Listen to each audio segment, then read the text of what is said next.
À travers l'exposition « L'œuf ou la tuile » est retracé le parcours exceptionnel de Dominique Pire, qui reçut le prix Nobel de la paix en 1958. C'est ici à Huy qu'il a vécu, a pensé et développé toutes ses œuvres. Nous avons voulu donner la parole aux personnes qui l'ont connu, ont travaillé avec lui, l'ont aimé. Chacune d'entre elles a été touchée, marquée par cette rencontre et désirait en témoigner.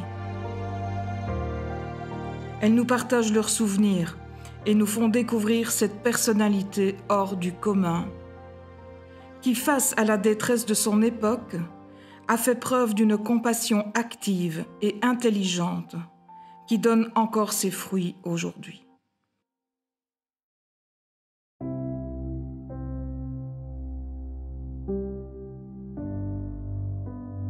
Donc le père Pire, je l'ai connu dans les années 1942. À ce moment-là, il était simple dominicain à la Sarthe. Il y avait un gros couvent là-bas. J'ai fait partie pendant la guerre d'un mouvement de scouts.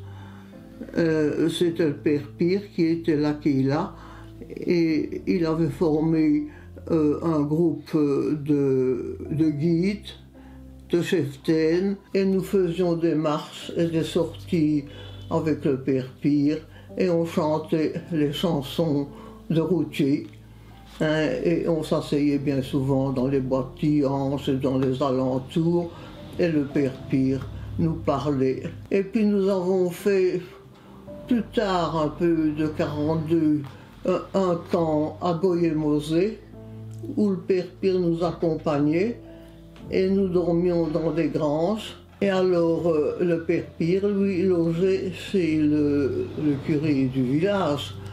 Et alors là-bas, on avait même organisé, et c'était même un peu dangereux pendant la guerre, un grand jeu de nuit.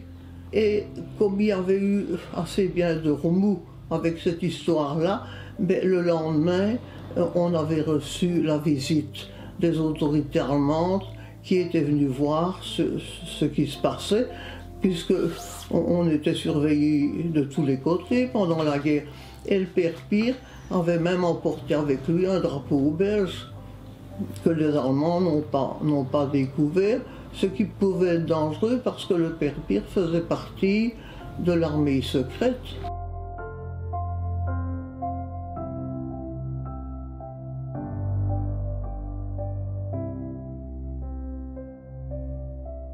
Il a commencé à aider des personnes en difficulté, disons des mamans avec des enfants et qui ne savaient plus faire leur boulot, qui ne savaient plus travailler. Il fallait que le mari perde une demi-journée parce qu'il y avait trop de gosses. Et alors, il m'avait demandé, ben, tiens, tu n'irais pas donner un coup de main là-bas? Ben, je dis, faire quoi, moi? Moi, des enfants à 17 ans. Hein, mais enfin, ça s'est très bien passé. J'ai commencé à remettre un peu de l'ordre dans tout, un peu nettoyer. Je me dis, qu'est-ce que je ferais d'autre? Hein, sur ce temps-là, ben, la maman s'occupait de ses gosses. J'ai repassé un petit peu tout ça.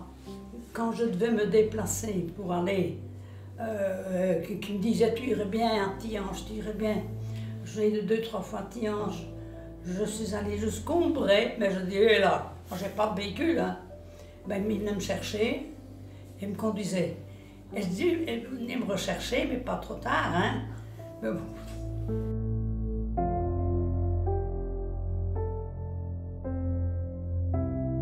Il avait fondé l'aide aux personnes déplacées, qui existe toujours actuellement. C'est ça qui est formidable. Toutes ces œuvres existent encore actuellement, comme notamment les Utopéens. Alors, moi je me suis occupée de l'aide aux personnes déplacées. Je mettais en rapport les parrainages, je mettais en rapport des personnes de France, de Belgique, qui correspondaient avec des personnes déplacées d'Estonie, et qui était d'Estonie et qui croupissait dans des camps en Allemagne et en Autriche. Et je recevais alors à ce moment-là des rapports de personnes. Ces rapports étaient souvent écrits en allemand, mais comme je connaissais les langues, ça allait. Et voilà, et je cherchais un responsable, une personne pour correspondre avec la personne qui était dans les camps. Elles étaient contentes d'avoir des contacts avec la Belgique ou la France, l'Angleterre aussi. Ça s'appelait les parrainages mondiaux, l'aide aux personnes déplacées, qui existe encore actuellement. Hein. C'est la reine Elisabeth qui est venue. À la troisième invitation, elle est venue chez le père Pire, parce que les 2 fois elle n'était pas bien, ça fait qu'elle n'était pas venue. Et la troisième fois, elle est venue avec le vicomte d'Avignon. Elle était très intéressée, elle posait de bonnes questions. Elle demandait ce que c'était comme carte contre le mur. Je dis, ce sont des cartes d'Allemagne, d'Autriche et de Trieste. Hein? Et alors, tout ça l'intéressait. Voilà quelque chose qui est arrivé la veille du jour où la reine est venue. J'étais une des dernières à partir et il y avait une rampe pour monter à l'étage. Et je me tenais à la rampe, voilà la rampe, la veille du jour où la reine devait venir, voilà la rampe qui me reste dans la main. Je vais y trouver Tintin, je dis, écoute bien, il faut absolument qu'on répare ça, parce que si c'est arrivé, et la reine tombait en arrière, c'était un escalier un peu en tournant là, hein. Mon Dieu. Alors heureusement, le père Pire a trouvé quelqu'un qui est venu rattacher la rampe, et heureusement, parce que sinon c'était été la reine qui serait tombée, ça aurait été une catastrophe ça. Hein. Il y a eu aussi l'abbé Pierre qui est venu, on nous avait appelé les Pirettes, et alors il avait dormi par terre au lieu dans son lit, parce que le père Pire lui avait fait un bon lit, mais il a dormi par terre alors. Parce que le père Pire, déjà avant, il s'occupait des pauvres pendant la guerre de la Sarthe et tout ça, puisqu'il était au couvent de la Sarthe. Hein. Mais après, il a fait un home à côté, et ils étaient très bien, là c'était tous des Russes. Et il y avait une dame qui restait toujours devant le home, parce qu'elle attendait son fils qui était mort, mais ne se rendait pas compte. Et alors il y avait M. Ivanov qui venait aussi chez nous pour demander du travail, des pliures de choses, de papier et tout ça. Il venait, il avait eu les pieds gelés pendant la guerre, il marchait difficilement. C'était tout des nobles quand même, je pense. Et c'était très bien tenu. Le home était très bien tenu. Oui. Quand on racontait quelque chose et qu'il avait entendu vaguement quelque chose en bas, alors il demandait pourquoi on riait. Mais des fois qu'on n'osait pas le dire.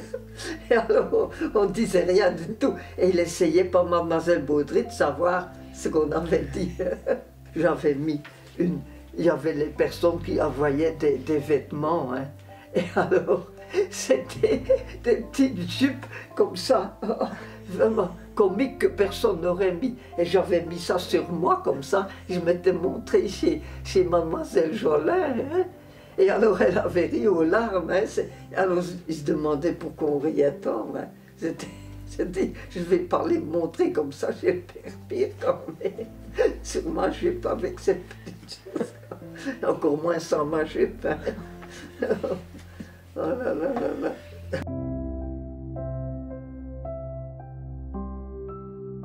Et puis alors nous avons fait partie pendant quelques années des stations de plein air qui étaient aussi organisées par le père Pire.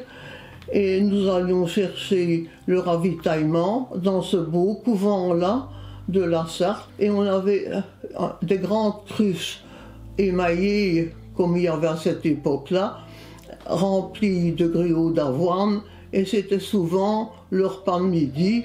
Les petits-enfants se rassemblaient quand il faisait mauvais temps dans la salle des fêtes de la Sarthe et on leur servait du gruau d'avoine et nous mangions du gruau d'avoine aussi. Et le 4 heures, ils avaient une petite collation. Moi, je prenais les petites filles, ma soeur prenait les petits garçons. Et puis alors, qu'est-ce que c'est? Ah, c'était les stations plein air. Il fallait faire du recrutement pour avoir des gens qui puissent accueillir des enfants français qui venaient aux stations plein air, mais pour les accueillir chez soi pendant un mois, pour qu'ils puissent profiter de l'air, de l'air pur et compagnie. Il fallait le mettre dans les familles, mais il fallait que les familles soient disponibles le matin pour les emmener et le soir pour les reprendre. Parce qu'on soupait avant de revenir. Alors on a pris deux. On a pris une gamine et un garçon qui venait de Cluny, qui s'appelle Simon Pitot. Ça s'est très bien passé pour le mois. Alors, bien sûr, tout le monde connaît le CEF, les œuvres du Père Pire, les stations plein air, ce qui a été sa deuxième œuvre créée, d'abord à Huy et puis à la Sarthe, sur la plaine de la Sarthe. J'y suis même allé quand j'avais peut-être 8 ans, 9 ans. J'allais aux stations plein air. C'était amusant, on montait à pied tout le chemin des Chapelles, on passait toute la journée au-dessus. On avait des petits... pas des petits gâteaux, je sais pas, des pistolets, ou des sandwichs avec du cacao chaud. Non, c'était plaisant.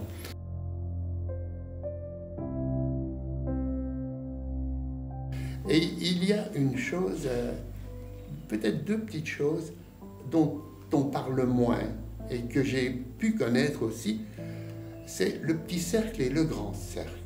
Bon. Et ça, c'est une invention du Père Pire.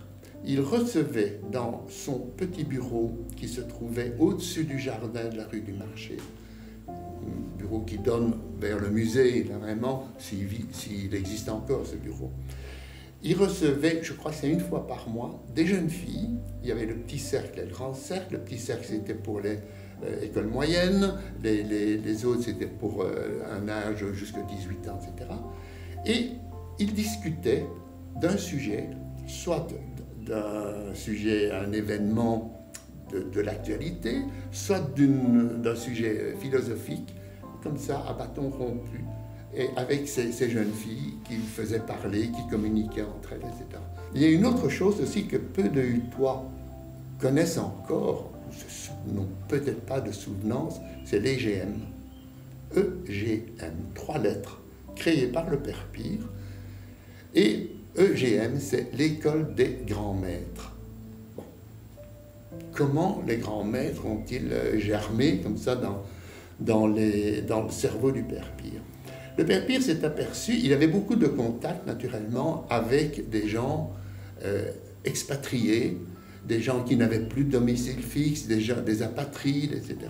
Et il s'est aperçu que pas mal d'artistes ou d'intellectuels n'avaient plus eu l'occasion de se présenter devant les gens, de faire des récitals, de faire des conférences pendant toute la guerre. Voilà. Et c'est ainsi qu'il a contacté différentes familles à Huy qui avaient des maisons avec des salons appropriés pour recevoir peut-être une trentaine ou une quarantaine de personnes venant écouter un pianiste ou un conférencier. Et c'est comme ça que je me suis trouvé à 3 ans sur les genoux de Stéphane Askenaz dans le salon chez moi où il y avait ce piano à queue. Et Stéphane Askenaz, c'est un des plus grands interprètes de Chopin connus. Encore maintenant, les enregistrements de Stéphane Askenaz sont reconnus comme des numéros 1 dans les enregistrements de Chopin. C'est le Père Pire qui prenait des contacts aussi. Il avait beaucoup de contacts avec les milieux littéraires ou artistiques. Hein. C'était un gars qui connaissait tous les artistes de la région. Hein. Oui, que ce soit le docteur Le Crenier au point de vue peinture, que ce soit à l'Essor, il organisait des expositions à l'Essor, l'ancien Essor, pas le nouvel Essor, l'ancien Essor de la rue de France.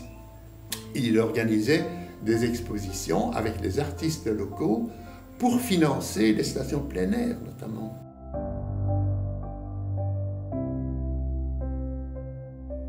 Un jour, il nous a proposé d'aller voir un village qu'il avait créé. C'était quelques maisons. C'était pas où il avait mis des réfugiés, c'était à Aix-la-Chapelle. Et c'est là-bas que je me suis surtout rendu compte, que je me suis dit, mon Dieu, quel travail il peut faire. Et on a rencontré les gens qui, alors, naturellement, le père nous accompagnait, mais on voyait que il était vraiment la vedette du village, parce qu'on voyait qu'ils étaient tellement contents de le voir et de le recevoir. Ils ne savaient que faire et que dire pour lui dire merci. En fait, le Cœur au Cœur, pour moi, c'était l'équipe qui s'occupait de la communication, du dialogue fraternel cher au Père Pire. 3 ou 4 fois par an, le Père Pire rédigeait un Cœur au Cœur, donc un petit journal qui était envoyé à plus de centaines de mille de correspondants, plusieurs centaines de milliers de correspondants. Le Cœur au Cœur, ça reprenait des discours du Père. Il exprimait parfois ses souhaits. Les administrateurs rendaient compte de la situation, je ne vais pas dire financière, mais de l'avancement de certains projets. Et ça intéressait évidemment tous les correspondants qui étaient dans les fichiers. Otto Frank, le papa d'Anne Frank, quand le père a reçu le prix Nobel de la paix, il a vu dans un journal le souhait du père de créer un village de réfugiés au nom de sa fille, au nom d'Anne Frank. De ce fait, il a pris contact avec le père Pire et il lui a alloué une somme conséquente pour qu'il puisse réaliser le village. Quand le village a été terminé, quand le village a été mis sur pied et qu'il a fallu l'inaugurer, le père Pire a pu convaincre Otto Frank de revenir pour la première fois en Allemagne. Et Otto Frank est venu donc inaugurer le village à Wuppertal en Allemagne. Et qu'a fait Otto Frank? En dessous de la pierre, de la première pierre, il a amené une petite boîte métallique dans laquelle il y avait des cendres de la terre du camp de Bergen-Belsen où Anne était décédée.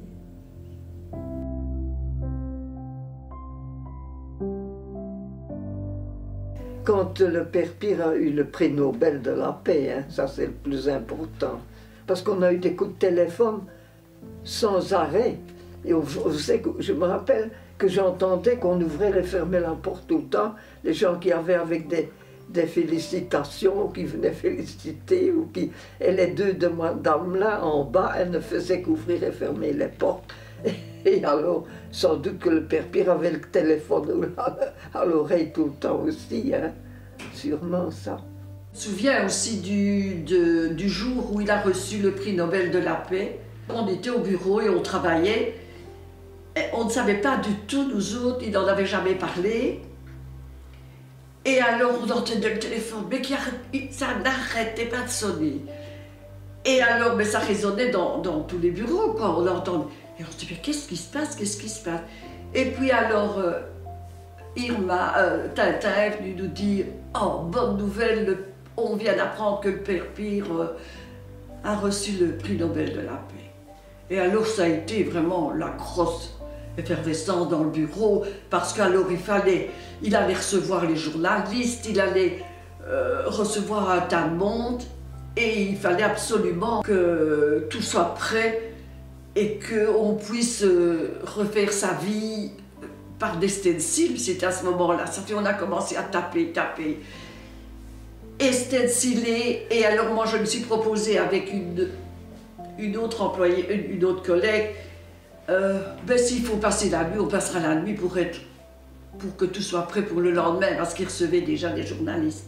Et nous avions passé la nuit au bureau, à travailler très tard. Quand il a reçu le prix Nobel de la paix, nous étions, le bureau était juste en face de l'enregistrement. Hein. Et alors, était-ce le directeur de l'enregistrement ou le responsable, il est venu je ne sais combien de fois en chapeau et en gants pour venir féliciter le père Pire de son prix Nobel. Mais il était tellement pris qu'il s'est dit pour finir, je ne viens plus. Je crois qu'il lui a envoyé un mot. Quand le père Pire a reçu le prix Nobel, ce sont d'abord tous les médias qui l'ont su.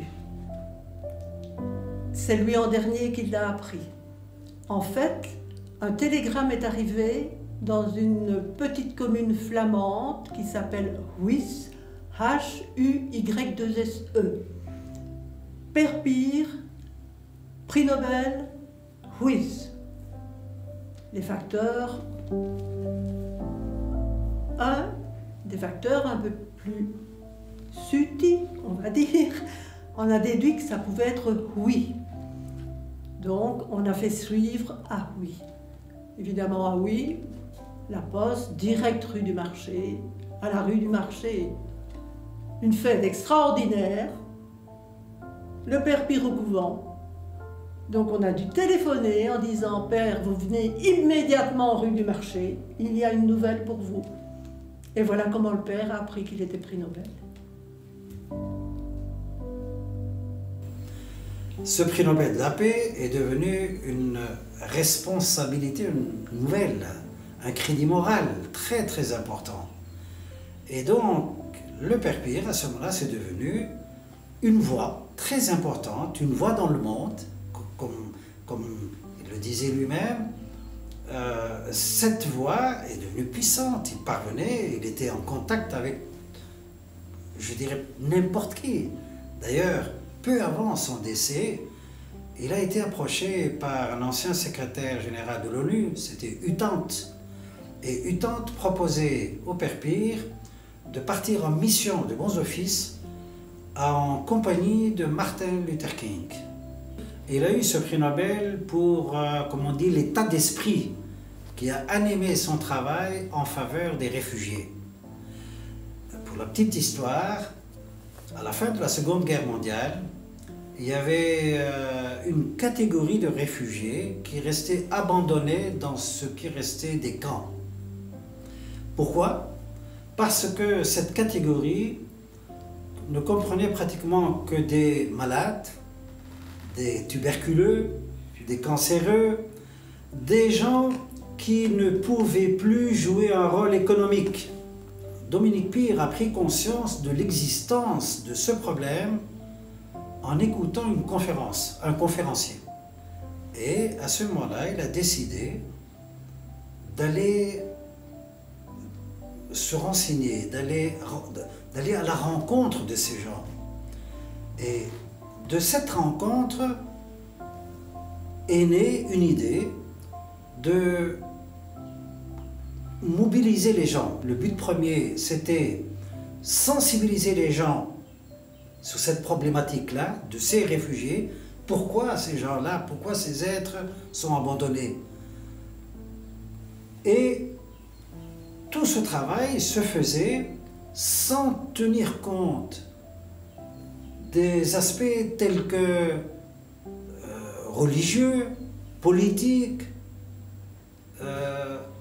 Son souci était être au service ou au secours de ces gens en tant qu'êtres humains. Point.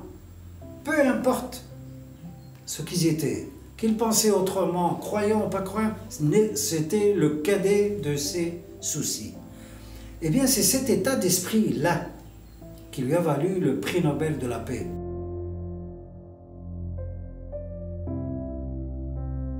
Être avec lui régulièrement, tous les jours à 4 heures, il descendait de son bureau et il nous réunissait, les secrétaires, pour prendre une tasse de café, parler. Il avait beaucoup d'humour et je dois dire qu'il m'a certainement influencé.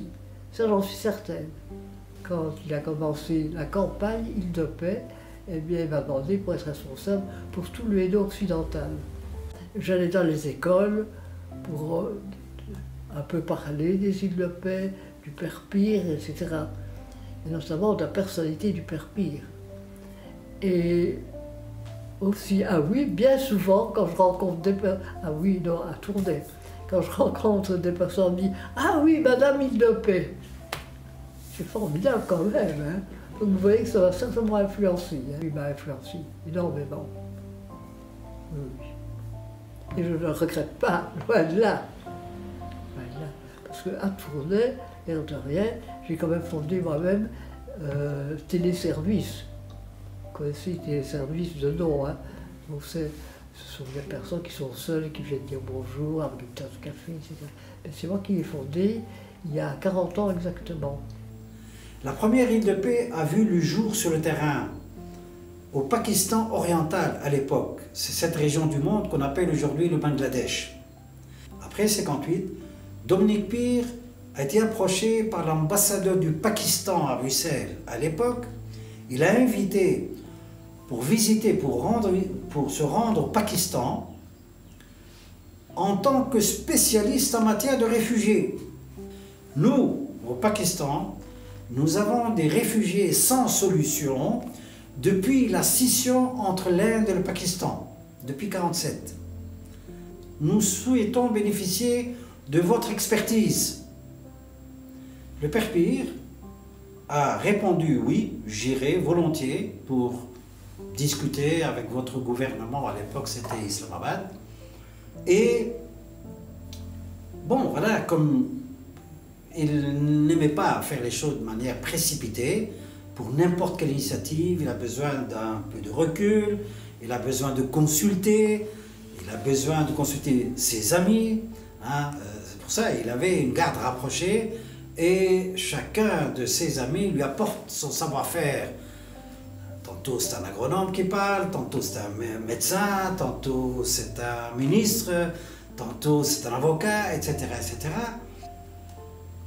Le malheur ou le hasard a fait que, peu avant son arrivée là-bas, un cyclone a ravagé toute la région de Chittagong, au Pakistan oriental, donc l'actuel Bangladesh. Ce cyclone avait laissé plus de 18 000 morts. Le Père Pire, ayant entendu parler de ce drame, il a demandé au protocole de lui donner un minimum de temps pour aller à la rencontre de ce qui reste de ces familles sinistrées. Et là, il a vu le malheur et il a vu les dégâts causés par ce cyclone. Réflexe piriste, que faire? Mais surtout, que faire d'intelligent et de durable?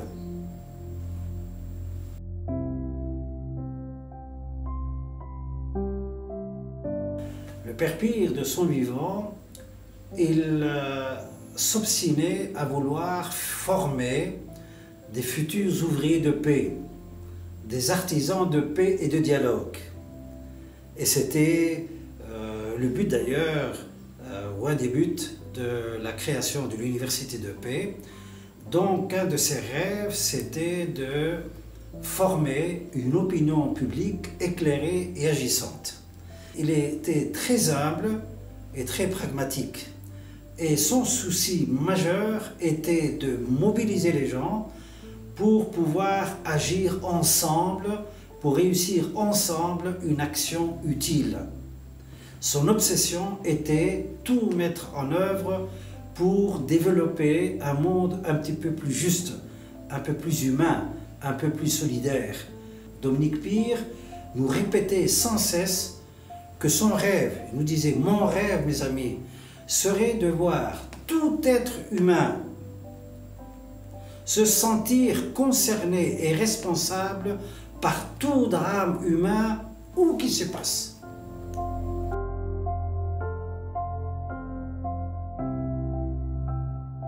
Mais le Père Pire, je l'ai connu en 1953, alors que j'étais en train d'installer le chauffage central avec M. Joseph Dauneux, qui était mon patron.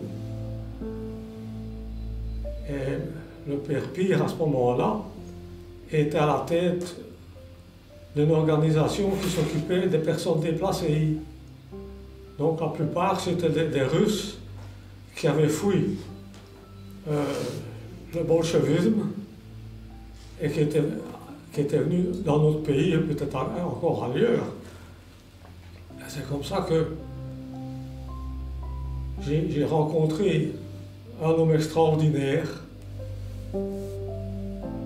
J'en suis encore ému. Franchement. Et dans le bureau que je côtoyais, il y avait un Russe qui s'occupait de l'envoi des correspondances. C'était M. Ivanov. Un jour, M. Dauneux m'avait brûlé une jambe avec son chalumeau. Et c'est une des employées qui m'a soigné avec des pansements gras, je m'en rappelle très bien.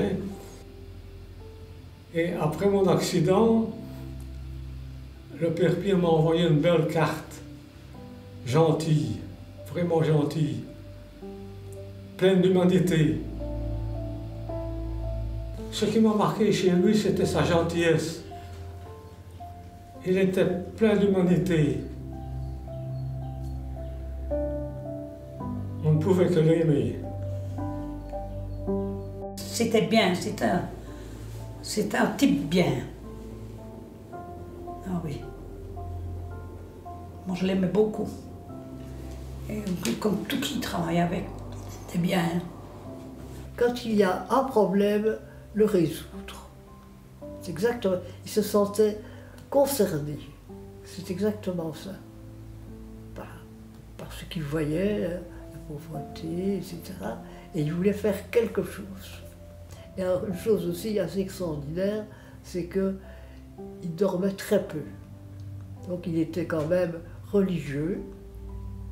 Il était dominicain, ça on oublie de le dire. Il vivait au couvent, donc il était obligé de se lever à 3 h du matin, etc. Mais il ne dormait que 3 ou 4 heures, très peu. Il descendait le matin très tôt, vers 8 h à son bureau, jusqu'à 6 h. Pendant la guerre 40, c'est ça, en 1940-1945, il a fait de la résistance. Et vous savez à ce moment-là que les dominicains avaient une tonsure, vous savez, une tonsure ici. Mais évidemment, comme il voulait se cacher qu'il avait des responsabilités, il a fait pousser ses cheveux. Résultat, c'est que à la fin, eh bien, il a eu l'autorisation par l'évêché de garder ses cheveux. Donc, il était le seul dominicain à ne pas être tondu. Mais le père Pire était une personne extraordinaire de gentillesse. Il était prévenant, plein d'empathie pour son personnel. À cette époque, nous n'étions pas loin de 20 employés sur les 3 maisons, rue du Marché et rue des Sœurs Grises. Il souhaitait nous rassembler le plus souvent possible pour que nous nous connaissions toutes. Donc, il souhaitait que chaque jour, il y ait une pause café le matin et une l'après-midi. Et à ces pauses café, chacune, on y allait, suivant la charge de travail, etc. Quand il était au bureau, parfois la pause café se prolongeait. Parce qu'il venait, il nous faisait part de ses nouveaux projets, des réalisations qui venaient de se terminer. Et puis on parlait de tout et de rien, et tout le monde était content. Il privilégiait aussi le petit déjeuner pascal, le goûter de Noël, et les week-ends, il organisait souvent des balades pédestres. Il a fait énormément de voyages. Je l'ai vu circuler en voiture, en train, en avion, de par le monde. Il allait partout, il allait tout où il y avait un conflit. Il partait comme médiateur, il voulait que la paix règne dans le monde. Le père Pire aimait beaucoup rigoler, il aimait blaguer aussi. Et j'ai une petite anecdote. Je me trouve rue du Marché, dans le hall. On sonne à la porte d'entrée. J'ouvre, je vois un monsieur bien mis, costume gris-perle, le petit chapeau, les lunettes de soleil. Et ce monsieur me demande pour rencontrer le père Pire. Je l'introduis, je lui dis, je vais voir si le père est là. Je me retourne, je fais quelques pas, et puis j'entends un rire derrière moi. Je me retourne, le père Hilar, qui avait enlevé son chapeau, et bien voilà, je l'avais toujours vu en robe blanche, et c'était sa première sortie en civil. Et il trouvait toujours une solution. Il trouvait toujours une solution à tout, moi je trouve. Et il savait où il devait frapper, à quelle porte il devait frapper. Hein. Moi je me souviens que j'avais été étonnée parce qu'il nous avait dit qu'il avait été reçu par Edmond Le Burton. Edmond Le Burton, qui était un grand socialiste, il était allé dîner avec. Et alors, je me souviens que Boubou, là, et Luce, avaient dit « Vous avez osé aller », comme pour dire enfin, pourquoi ? Pourquoi, dit-il, je ne pouvais pas aller ? C'est pas parce qu'il a une autre. Tout le monde est frère, qu'il avait dit. C'est toute une aventure, le père Pire. Ah oui. Et il ne faudrait pas que ça se perde. Ça oui.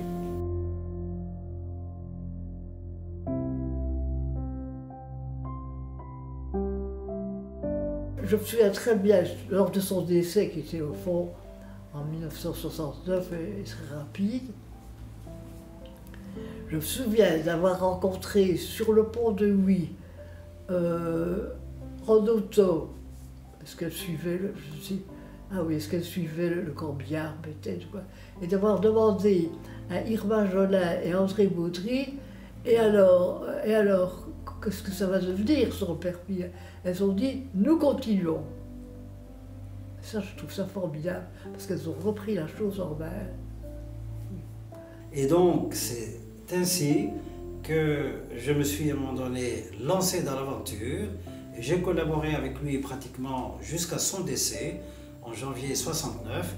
Et après son décès, j'ai, en compagnie des autres fidèles, parce que le père Pire avait aussi l'art de former des équipes autour de lui, il avait la capacité de mobiliser les gens, de les séduire et de les pousser vers l'engagement.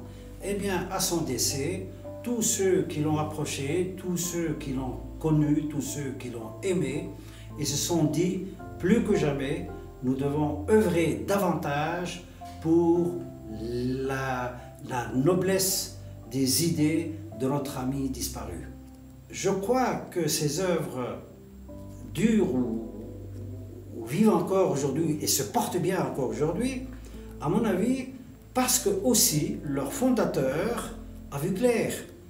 Le père Pire, c'était un visionnaire, un très grand homme d'action, un homme très pragmatique, un gestionnaire redoutable. C'est un homme qui a toujours structuré ses œuvres de manière vraiment pro. Aujourd'hui encore, on s'étonne, comment se fait-il qu'il a construit de telle façon un pétalo?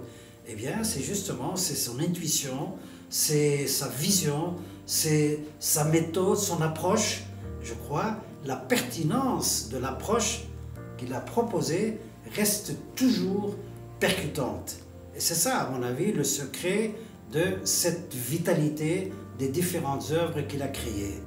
Eh bien, à nouveau, voilà, le père Pire a eu le bonheur, la chance d'avoir formé de bons artisans de paix et de dialogue. Et je crois aujourd'hui, eh bien, ces œuvres récoltent finalement les semences de cette excellente vision et de cette excellente pédagogie. Il était conscient, il était lucide, il savait qu'il ne pouvait pas répondre à tous les problèmes. Mais donc, il avait quand même au moins le mérite de s'entourer de gens compétents. Et je peux vous assurer que Van der Rest, qui était donc athée, bontain, franc-maçon pur et dur, il est devenu un des amis les plus proches du père Pire. Et ce gars-là a témoigné une fois en disant que si quelqu'un m'avait dit un jour, il suffisait de pousser sur tel bouton pour transformer Dominique Pire en franc-maçon, je ne l'aurais jamais fait. Parce que cet homme, tel qu'il est, avec son état d'esprit, je trouve son humanisme correspondre au mien.